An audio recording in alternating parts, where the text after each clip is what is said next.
Halo guys, saya mau menepati janji cerita tentang pengalaman horor pribadi saya. Dan kali ini ceritanya tentang sekamar dengan anak indigo. Hmm, Dari situ bisa kebayangkan nyebelitnya gimana. Anyway, saya mau minta maaf karena saya harus pakai filter karena masih jet lag parah ini, matanya nggak bisa dikondisikan. Jadi selamat menikmati wajah palsu saya. Tapi ceritanya asli, bukan palsu, asli. Langsung aja ya. Ceritanya dimulai ketika kita ada pekerjaan pertunjukan kolosal di luar kota, di ibu kota. Saya nggak mau sebut ibu kotanya mana, karena kita 1 minggu di ibu kota itu dan kita harus nginep di hotel. Nah, saya juga nggak akan bilang hotelnya di mana karena saya takut menurunkan kredibilitas hotel tersebut. Dan karena banyak orang, pembagian kamarnya satu kamar 2 orang. Saya kebagian di lantai 2 dengan teman saya itu yang indigo itu. Saya nggak masalah, saya tahu dia indigo, tapi dengan perjanjian dia harus diam aja, tidak bilang kalau melihat sesuatu. Saya akan fine fine aja kalau dia nggak bilang, karena saya nggak bisa lihat. Pembagian kamarnya saya di dekat jendela kaca, dia di dekat tembok kamar mandi. Hari pertama sampai keempat fine fine aja, kita habis latihan istirahat, tiba saatnya di Hamin 2 sebelum pertunjukan, nggak bisa tidur. Jadi kita cerita tentang hal yang lucu gitu kan. Yang lucu jadi kita bisa cekikian gitu kan. Terus saya cerita dia ketawa, saya cerita dia ketawa, saya cerita dia ketawa.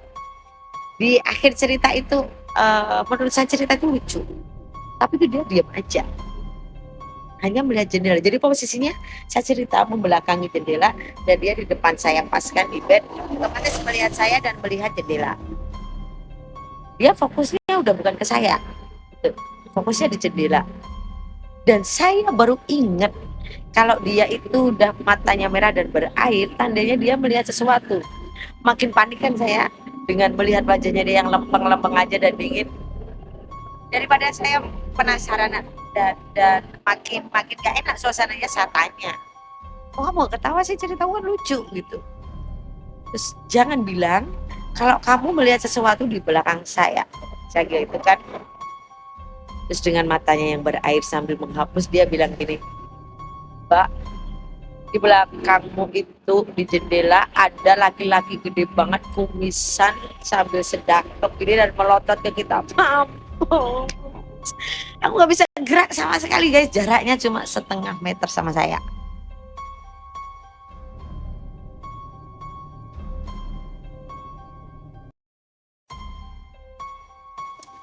Oke Wak, lanjut part 2.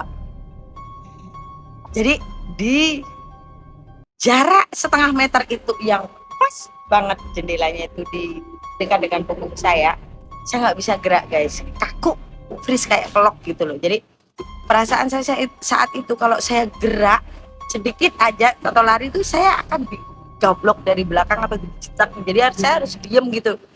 Yang bisa saya lakukan hanya rewel dengan teman saya tadi yang di depan saya pas. Jadi lur lur pie lur pie lur please lur lur tutup kordennya lur tutup kordennya kan gitu. Saya hanya bisa merajuk dan rewel seperti itu. Dan teman saya, bentar mbak, dia masih lihat ke kita, dia juga nggak bisa langsung karena mungkin energinya gede kali ya. Jadi kita bingung kan, saya hanya rewel, dia juga bentar mbak, aduh piano gitu rewel karena nggak bisa gerak guys, takut asli.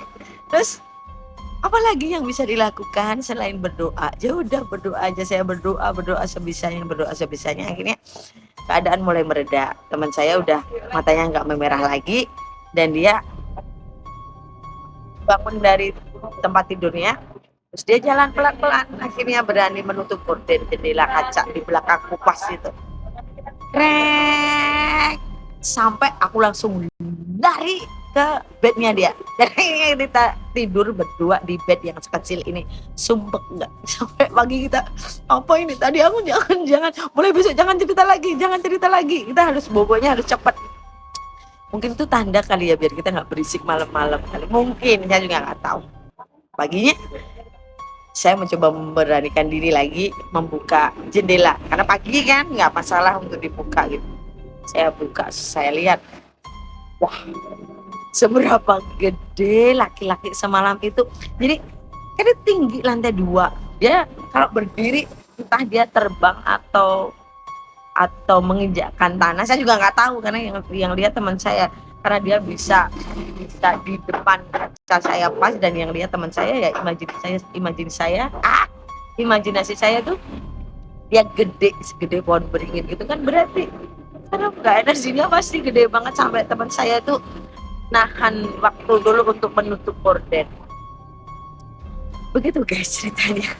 Jadi setelah saya nggak cerita ke teman-teman yang lain, rombongan yang lain. Begitu kita pulang balik naik bus, selesai pentas kan, pentas sukses, kita pulang lagi kan naik bus rombongan, barulah saya cerita. Akhirnya ada satu yang cerita digangguin juga, tapi nggak begitu serem sih. Ya udah kita memutuskan kalau ke ibu kota itu lagi jangan nginep di hotel. Gitu guys ceritanya.